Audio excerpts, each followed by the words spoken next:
Hi friends, welcome to Sajisha kitchen. இன்றைக்கி சேனலில் நம்ம கஷ்டம்னு நினைக்கிற ஒரு சில டெய்லி வீட்டு வேலைகளை கூட கஷ்டமே இல்லாமல் எப்படி ரொம்பவே ஈஸியாக செய்கிறதுன்னு தான் சூப்பர்பான டிப்ஸ் பார்க்க போகிறோம்.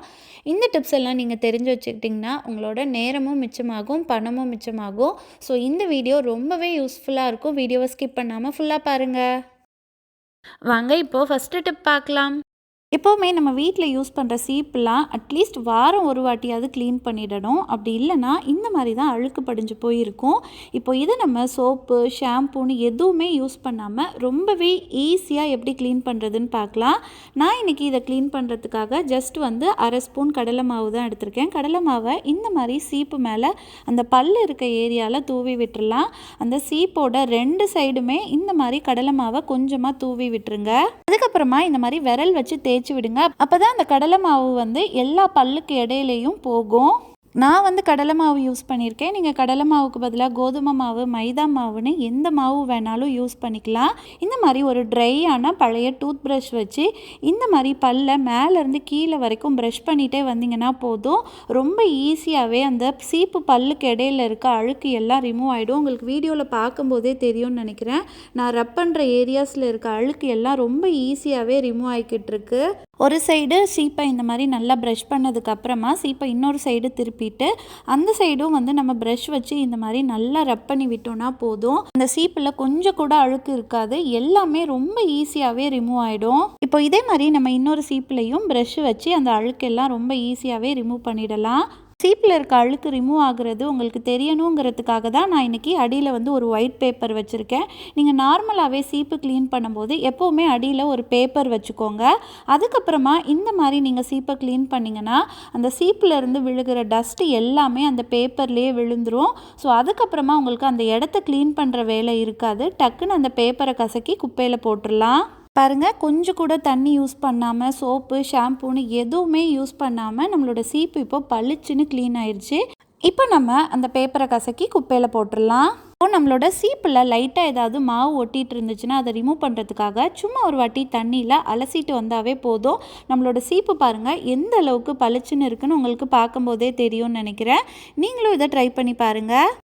இப்போ செகண்ட் டிப் பார்க்கலாம். எப்போவுமே பூரிக்கு உருளைக்கிழங்கு மசால் செஞ்சால் தான் அதோட காம்பினேஷன் ரொம்பவே நல்லாயிருக்கும். பட் இன்ஸ்டண்ட்டாக நம்ம இப்போது உருளைக்கிழங்கே யூஸ் பண்ணாமல் எப்படி அதே டேஸ்ட்டில் உருளைக்கிழங்கு மசால் செய்கிறதுன்னு பார்க்கலாம். ஒரு பேனில் 2 ஸ்பூன் எண்ணெய் ஊற்றிக்கோங்க. அது கூடவே 1 ஸ்பூன் கடுகும் 1 ஸ்பூன் கடலைப்பருப்பும் ஆட் பண்ணிக்கோங்க. கடுகும் கடலைப்பருப்பும் பொரிஞ்சதுக்கப்புறமா 1 ஸ்பூன் இஞ்சி பூண்டு பேஸ்ட் ஆட் பண்ணிவிட்டு அதை நல்லா இந்த மாதிரி எண்ணெயிலே வதக்குனிங்கன்னா போதும்.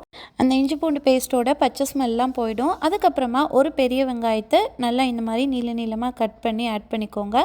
அது கூடவே 5-6 பச்சை மிளகாவும் ஆட் பண்ணிக்கோங்க. கொஞ்சமாக கருவேப்பிலை கூட ஆட் பண்ணிக்கோங்க. இப்போது இது கூடவே நம்ம 1 ஸ்பூன் மஞ்சத்தூளும் ஆட் பண்ணிவிட்டு எல்லாத்தையும் நல்லா ஒரு நிமிஷம் வதக்கி விட்டுட்டு அதுக்கப்புறமா 2 டம்ளர் தண்ணி ஊற்றிக்கலாம்.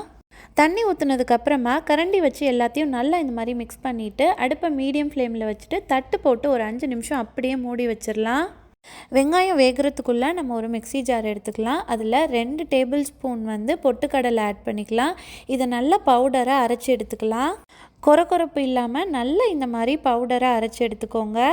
பூரி மசாலில் நம்ம உருளைக்கிழங்குக்கு பதிலாக இந்த பொட்டுக்கடலை பவுடரை தான் மிக்ஸ் பண்ண போகிறோம். 5 நிமிஷத்துக்கு அப்புறமா நம்ம மூடியை ஓப்பன் பண்ணலாம். பாருங்கள், நம்மளோட வெங்காயம் நல்லாவே வெந்துருச்சு. இப்போ நம்ம தேவையான அளவு உப்பும் பொட்டுக்கடலை பவுடரையும் ஆட் பண்ணிக்கலாம். அடுப்பை சிம்மில் வச்சுட்டு எல்லாத்தையும் நல்லா கரண்டி வச்சு 2 மினிட்ஸ்க்கு நல்லா மிக்ஸ் பண்ணி விட்டிங்கன்னா போதும். பர்ஃபெக்டான பூரி மசால் ரெடி ஆயிரும். மசால் ரொம்ப கெட்டியாக இருக்கிற மாதிரி இருந்துச்சுன்னா நீங்கள் கொஞ்சமாக தண்ணி ஊற்றி கூட மிக்ஸ் பண்ணிக்கலாம்.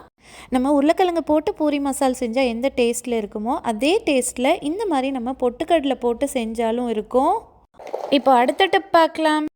எப்போவுமே ஸ்கூல் பசங்களோட யூனிஃபார்மில் பார்த்தீங்கன்னா எப்படியாவது பேனா கிறுக்கல் அதில் வந்துடும்.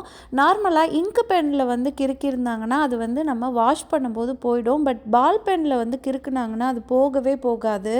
ரொம்பவே சிம்பிளாக சோப்பு, ஷாம்பூ, டிட்டர்ஜென்ட் பவுடர்னு எதுவுமே யூஸ் பண்ணாமல் அந்த பால் பாயிண்ட் பெனில் கிறுக்குனதை எப்படி ஈஸியாக ரிமூவ் பண்ணுறதுன்னு பார்க்கலாம். இந்த மாதிரி உங்கள் வீட்டில் இருக்க பர்ஃப்யூம் ஸ்ப்ரே எடுத்துக்கோங்க. அதை அந்த பென் கிறுக்கின இடத்துல இந்த மாதிரி ஸ்ப்ரே பண்ணி விட்டிங்கன்னா போதும். இந்த பெனில் கிறுக்கின இடம் வந்து நல்லாவே ஊறி போயிடும். உங்களுக்கு வீடியோவில் பார்க்கும்போதே தெரியும்னு நினைக்கிறேன். இப்போ ஒரு துணி வச்சு அதை நல்லா தேய்ச்சி விட்டிங்கன்னா போதும். இந்த பால் பாயிண்ட் பென் இல்லை ஜெல் பெனில் கிறுக்கின இடத்துல இருந்த இங்க் எல்லாமே ரொம்ப ஈஸியாகவே ரிமூவ் ஆகிடும். உங்களுக்கு வீடியோவில் பார்க்கும்போதே தெரியும்னு நினைக்கிறேன். நம்மளோட இங்க் வந்து இருந்த இடமே தெரியாத அளவுக்கு ரொம்ப ஈஸியாகவே ரிமூவ் ஆயிடுச்சு. ஒருவேளை இங்கு கரை ரொம்ப டார்க்காக இருந்துச்சுன்னா 2-3 வாட்டி நீங்கள் பர்ஃப்யூமை நல்லா ஸ்ப்ரே பண்ணிவிட்டு தொடச்சி விட்டிங்கனாவே போதும். ரொம்ப ஈஸியாகவே ரிமூவ் ஆகிடும்.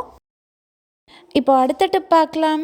நம்ம வீட்டுக்கு கரப்பாம்பூச்சி, கொசு இது எதுவுமே வராமல் இருக்கிறதுக்கு ஒரு சூப்பர்பான டிப்ஸ் தான் பார்க்க போகிறோம். அதுக்காக ஒரு கைப்பிடி அளவு புதினா எடுத்துக்கலாம். புதினாவை நம்ம காம்போடையே பிச்சு போட்டு எடுத்துக்கலாம். இப்போது இந்த புதினாவை நம்ம காம்போட மிக்ஸி ஜாரில் சேர்த்துக்கலாம். இது கூடவே நான் வந்து ஒரு 15 கிராம்பு எடுத்திருக்கேன். இந்த புதினா கிராம்பு இந்த ரெண்டோட ஸ்மெல்லுமே கரப்பாம்பூச்சி, கொசுக்கு சுத்தமாக பிடிக்கவே பிடிக்காது. ஸோ அதனால தான் நம்ம இந்த 2 பொருள் எடுத்திருக்கோம். இப்போது இது கூடவே 1/2 டம்ளர் தண்ணி ஊற்றிட்டு இந்த புதினாவையும் கிராம்பையும் நல்லா பேஸ்ட் மாதிரி நைஸாக அரைச்சி எடுத்துக்கலாம். இப்போது சக்கை எதுவும் இல்லாமல் ஒரு வடிகட்டி வச்சு நம்ம இதை தனியாக வடித்து எடுத்துக்கலாம். நம்ம ஏற்கனவே 1/2 டம்ளர் தண்ணி ஊற்றிட்டோம். இப்போ இன்னொரு 1/2 டம்ளர் அந்த ஜாரில் ஊற்றி அதையும் நம்ம நல்லா அலசி இந்த மாதிரி வடிகட்டி எடுத்துக்கலாம். இப்போது ஒரு ஸ்பூன் வச்சு நல்லா இந்த மாதிரி அமுத்தி விடுங்க. அப்போ தான் அந்த சக்கையில் இருக்க ஜூஸ் எல்லாமே கிண்ணத்தில் கிடைக்கும். இப்போது இந்த புதினா கிராம்பு தண்ணியை நம்ம ஒரு ஸ்ப்ரே பாட்டிலில் ஊற்றி வச்சுக்கலாம். இந்த புதினா கிராம்பு ஜூஸை நம்ம 4 நாள் வரைக்கும் ஃப்ரிட்ஜில் ஃப்ரெஷ்ஷாக ஸ்டோர் பண்ணி யூஸ் பண்ணலாம். அதோட எஃபெக்ட் வந்து அப்படியே இருக்கும். இந்த ஸ்ப்ரேயை நீங்கள் உங்கள் வீட்டில் இருக்க கதவு ஓரம், ஜன்னல் ஓரம், kitchen sink, kitchen countertop, kitchen ஷெல்ஃப்னு எங்கெல்லாம் கரப்பாம்பூச்சி வருமோ அங்கெல்லாம் ஸ்ப்ரே பண்ணி விட்டுருங்க.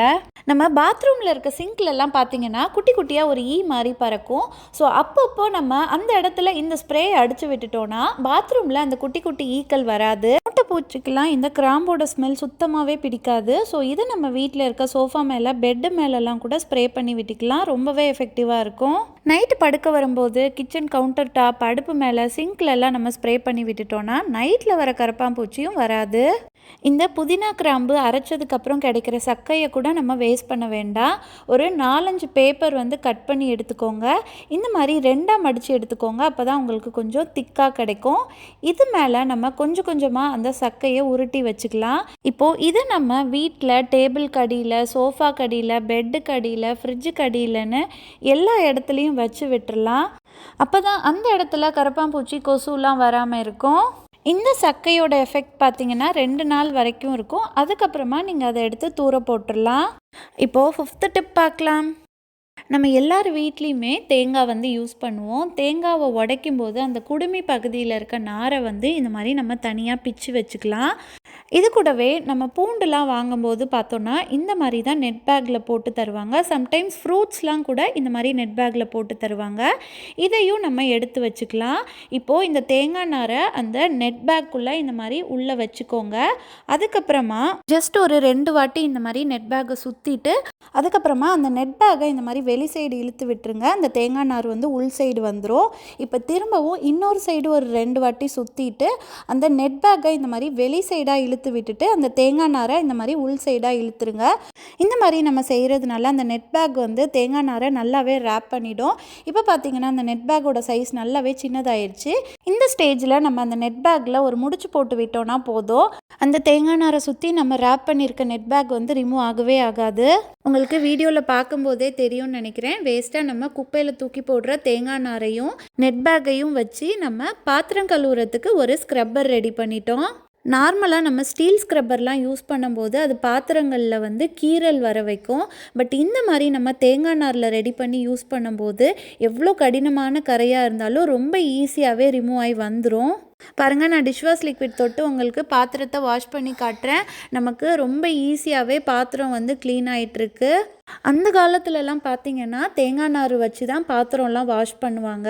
நீங்கள் தேங்காய் நாரை சும்மா கையில் வச்சு பிடிச்சி வாஷ் பண்ணும்போது அந்த நார் வந்து பிரிஞ்சிரும்.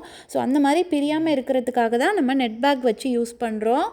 இந்த மாதிரி நம்ம தேங்காய் நார் வச்சு வாஷ் பண்ணும்போது நம்மளோட பாத்திரத்தோட லைஃபுமே ரொம்ப நாளைக்கு வரும்.